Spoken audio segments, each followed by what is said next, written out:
அன்பு தோழமைகளுக்கு வணக்கம். இறையோட ஆசையோடும் உங்களுடைய வாழ்த்துக்களோடும் திருவண்ணாமலை போயிட்டு வந்துட்டேங்க.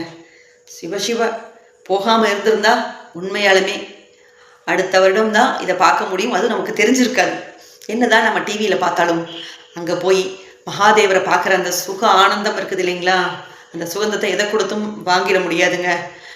கோடிக்கணக்கான மலர்களால் மகாதேவருடைய சன்னதியும் உண்ணாமலை தாயாரோட சன்னதியும் அவ்வளோ அலங்காரம் பண்ணியிருந்தாங்க. அப்படி ஏற்பாடுகள் பண்ணியிருந்திருக்காங்க. நான் 2வது தினத்தை தான் போய் பார்க்க முடிஞ்சது. கார்த்திகை தீபத்தன்னைக்கு போகலிங்க, பௌர்ணமிக்காக போயிருந்தேன். சந்திரமௌலீஸ்வரர், அதாவது குழந்தைங்க கண்ணாமூச்சி விளையாடுவாங்களே அதை போல் கார் மேகத்துக்குள்ளே போயிட்டு ஒளிஞ்சொளிஞ்சு விளையாடிட்டு இருந்தது போல் சந்திரமௌலீஸ்வரர் தென்பட்டார். அவரையும் பார்த்துட்டு அந்த இரவில் சந்திரமௌலீஸ்வரரோட அந்த பௌர்ணமி நில ஒளியில் நடதி பயணம் அப்படிங்கிறது பேரின்பங்க. அதாவது இந்த ஜென்மத்தில் நாம் அதற்கான இதே அடைஞ்சிட்டோம் அப்படின்னு சொல்லுவாங்க இல்லைங்களா, பலனை. உண்மையாலுமே இதெல்லாம் போய் பார்க்கும்போது தான் அந்த பலன்லாம் நம்ம அனுபவிச்ச மாதிரி இருக்குது. பார்த்த அந்த கண்கள், நான் அவருடைய நாமத்தை கேட்ட இந்த காதுகள், நம்ம அவரோட 5 எழுத்து மந்திரத்தை சொன்ன இந்த வாய், நம்ம உள் புறம் எல்லாமே அந்த பலனை அடைஞ்சுதான் நான் நினைக்கிறேங்க. ஏன்னா ஒரு நொடி தான் பார்க்கறக்கு விடுறாங்க அந்த ஜோதி பிளம்பை. அப்பப்பப்பா பேர் இன்பம் அந்த ஜோதி பிளம்பை நம்ம பார்க்குறது அப்படிங்கிறது. சிவசிவ இன்னொரு ஜென்மம் பத்தாதுங்க அவரோட ஆலயங்களுக்கு நமக்கு போகிறதுக்கு. திருவண்ணாமலை அவர் நினச்சா தான் நம்ம போக முடியும். உண்மையாலுமே திருவண்ணாமலையில் அதாவது திருவிழா தான். ஜோதி பிளம்பாக இருக்கக்கூடிய அந்த மகாதேவர் திருக்கார்த்திகை தீபத் திருவிழாவில் எத்தனை ஆயிரம் மக்கள் தரிசனம் பார்த்துருப்பாங்க அப்படின்னு சொல்லவே முடியாதுங்க. அளவிட முடியாத கோடிக்கணக்கான மக்கள் வந்து அவரோட அருளை வாங்கிட்டு போயிருக்காங்க.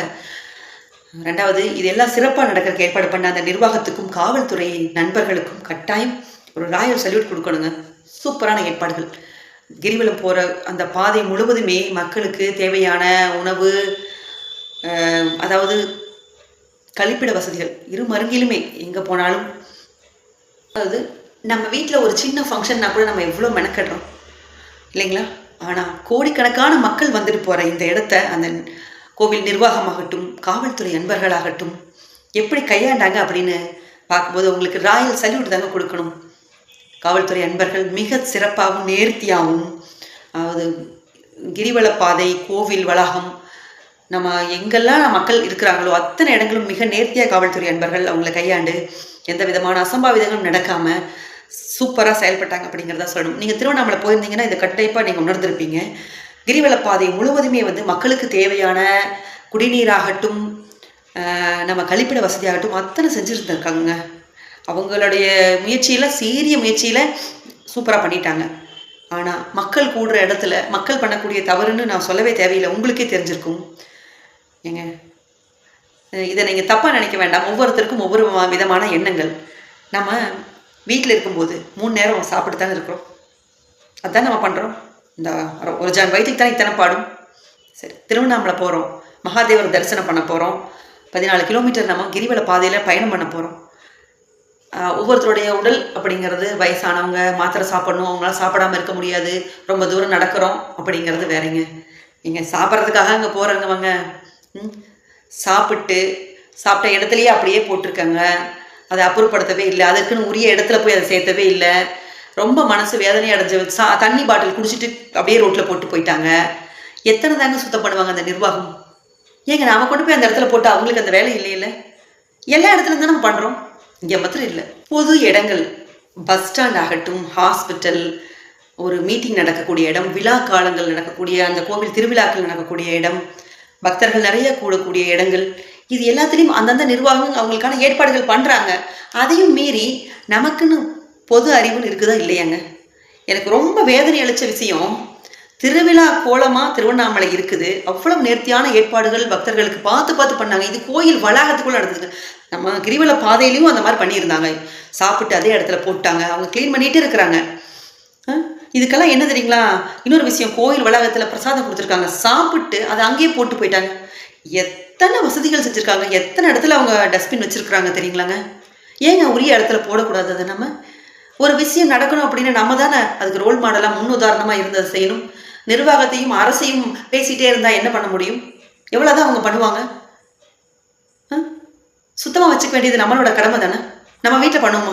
உட்கார இடத்துல ஹால் நம்ம போய் எச்சிட்டு போவோமா? பண்ண மாட்டோம் தானே. ரொம்ப வேதனையாக இருந்த விஷயம் அது எனக்கு.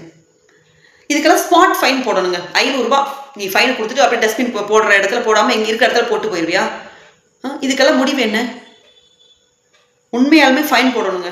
அதாவது ஒரு கடை வச்சிருக்காங்களா, நீங்கள் அதுக்கான ஏற்பாடுகள் பண்ணுங்கள். இத்தனை பேர் சாப்பிட்டாங்கனாலும் போடக்கூடிய அளவுக்கு டஸ்ட்பினோ சரியாக பண்ணுற அளவுக்கு நீங்கள் தான் பார்த்துக்கணும்னு சொல்லி ஒரு உரிமையாளர், கடை உரிமையாளராக இருந்தால் அவர்கிட்ட நம்ம சொல்லணும். சாப்பிட்டவங்களை கொண்டு போய் நீங்கள் இதில் போடுங்கன்னு சொல்லி அந்த கடைக்காரங்க சொன்னாங்கன்னா அவங்க பண்ணுவாங்களா? ஏங்க அவங்க பண்ணணும்? நான் என்னை கேட்குறேன். சாப்பிட்டா நம்ம கொண்டு போய் டஸ்ட்பினில் போடுவோம்ல, அப்படியே போட்டு போகுமா ரோட்டில்? அதை தான் பண்ணியிருக்காங்க. இதுதான் எனக்கு ரொம்ப பாதித்த விஷயம். அவ்வளவு சிறப்பாக ஏற்பாடுகள் பண்ண நிர்வாகத்தார் இதை பண்ணாமே இருந்திருக்காங்க. இதுவும் பண்ணியிருக்காங்க. எல்லா இடத்துலையும் டஸ்ட்பின் வச்சுருக்காங்க. வெளிநாடுகளை பார்த்து காப்பி அடிக்கிறோம் இல்லையா? அவங்கள போல உடை உடுக்கணும், அவங்கள போல நம்ம வாழணும் அப்படின்னு நினைக்கிறோம் இல்லையா? ஏன் இந்த ஒரு விஷயத்தை யாருமே நினைக்க மாட்டேங்கிறீங்க? எவ்வளவு கிளீனினஸ் அப்படிங்கிறது எவ்வளோ இம்பார்ட்டன்ஸ் கொடுப்பாங்க, அவங்க எப்படி இருப்பாங்க, அவங்க இடத்த எப்படி வச்சுக்குவாங்க, அந்த நாடு எப்படி இருக்கும்.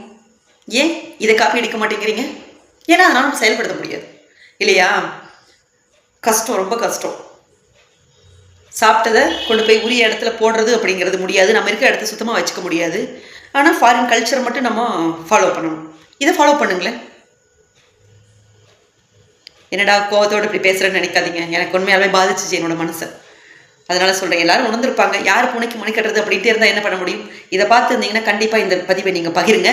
இல்லை உங்களுக்கு திருவண்ணாமலையில் ஏற்பட்ட இந்த அனுபவத்தை என் கூட நீங்களும் மெசேஜில் பகிர்ந்துக்கலாம். சிவாய நம.